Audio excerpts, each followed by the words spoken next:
Hi, today we'll be making some delicious bread at home, and this is yummy, delicious and substantial bread. It may look just like the ones you buy in the store, but definitely much tastier. Starting off with some lukewarm water in a bowl, I'm adding the sugar. Next, I'm going to add the dry yeast. We'll give it a slight mix and we'll let the yeast do its magic. You will see that the yeast will rise beautifully in 5 to 6 minutes. Next, I'm going to get the rest of my wet ingredients ready. In a cup, I'm going to add the butter, the warm milk and the olive oil and mix it all together. After mixing this, add the egg to the same mixture and beat it all well. I have sifted the flour and I have the 7 cups of flour in a bowl. Now to this flour I am going to mix the rest of the wet ingredients and mix it. If you have the dough hook, you can use your mixer. Unfortunately, my mixer doesn't have a dough hook, so I am going to use my fingers. It's going to be sticky dough, don't worry about it. You can even start off mixing it with a spoon. I have put the salt into the flour, so I am mixing it nicely. My yeast has risen beautifully. You can see how nice it looks. Now I am adding the yeast first and then the rest of the wet ingredients, and I am going to start the mixing.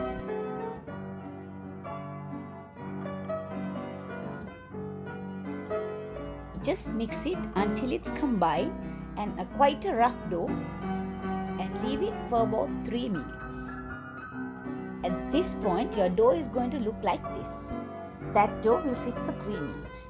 Next, I am going to start flouring a good surface that we can knead the dough properly. Now this time the kneading should happen at least for about 6 to 7 minutes. This is how your dough will look when you're done. So flour a bowl and keep the dough in a warm place for it to rise. Sprinkle a little bit flour on top as well, and what I do is I leave it inside the microwave. Now in 1 hour your dough will look like this. If it's not fully risen, wait for a little longer. Just put the dough into a flat surface, and now we are going to divide into 2 parts because we are going to make 2 loaves. Since it's a ball, it's really easy, just cut it into 2. Next, take 1 piece and make it into a ball. So this is how we are going to make it into a ball. Watch this step because this folding style makes a big difference. Just stretch the far end and pull it together and make a nice tight parcel. Then just keep tucking it in and make a nice ball. Do the same with the other half as well.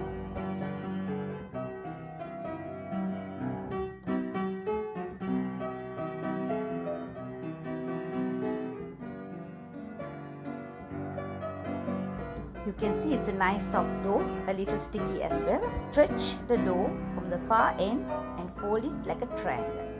Then fold it back and then make a lovely parcel. The idea is it has to be a tight ball. Next, keep this back again to rise a little, and this time only for 15 minutes. So I'm going to put it in the microwave back again. That's my safe place so that ants don't come, and it's quite warm.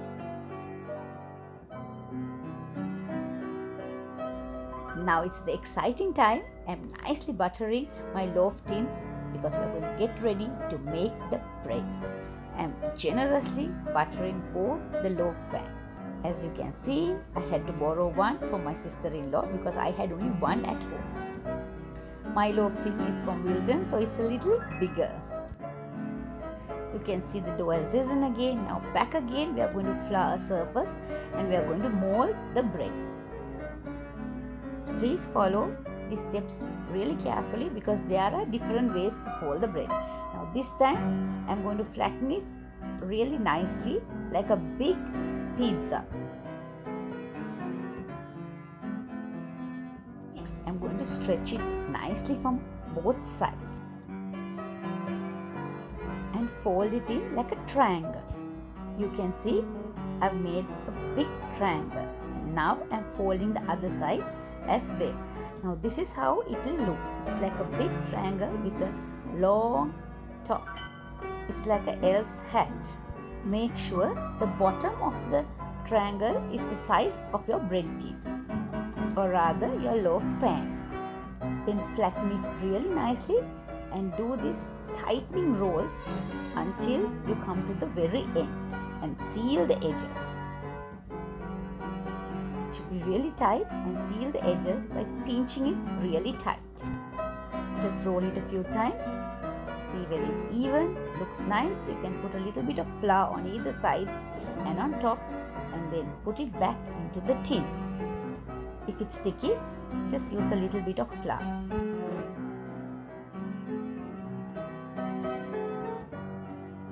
Placing it on a greased loaf pan. It looks a little small, but don't worry, it's going to rise. Do the same with the other ball as well. So I'm doing the same, making a big roti, then a big triangle, then fold it from the long corner. Make sure you're folding it really tight. You can pull it and fold it until you come to the end, and that is the biggest corner of the triangle, and that's where you're going to pinch it really tight and roll it to make a lovely loaf. So I'm pinching once more so that it doesn't open out.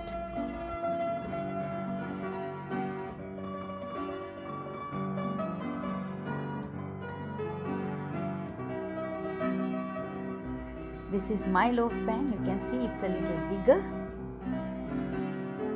So this will make a wider bread.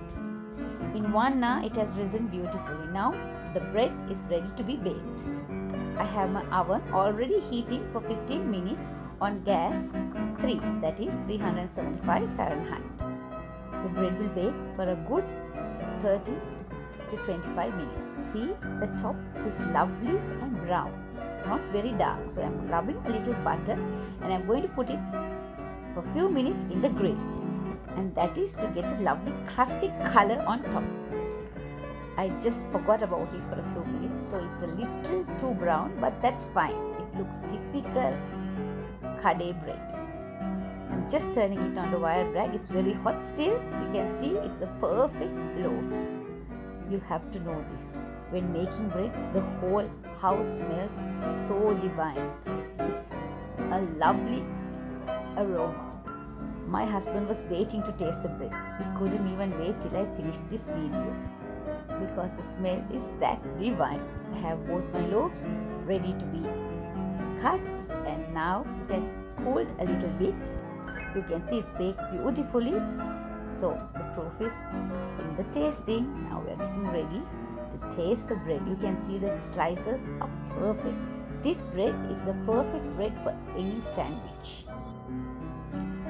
This is how the final bread will look. You can see the corners are all lovely and delicious, and when I had this bread, I never threw any corners. I ate the whole slice because it's too good to be true. So my dear friends, as you can see, the final product is something amazing, something really nice and satisfying. I'm sure you're going to try the bread. You can make sandwiches or eat it with croissant, or just enjoy it with hot butter like what I did. Until I meet you next, bye for now and happy cooking!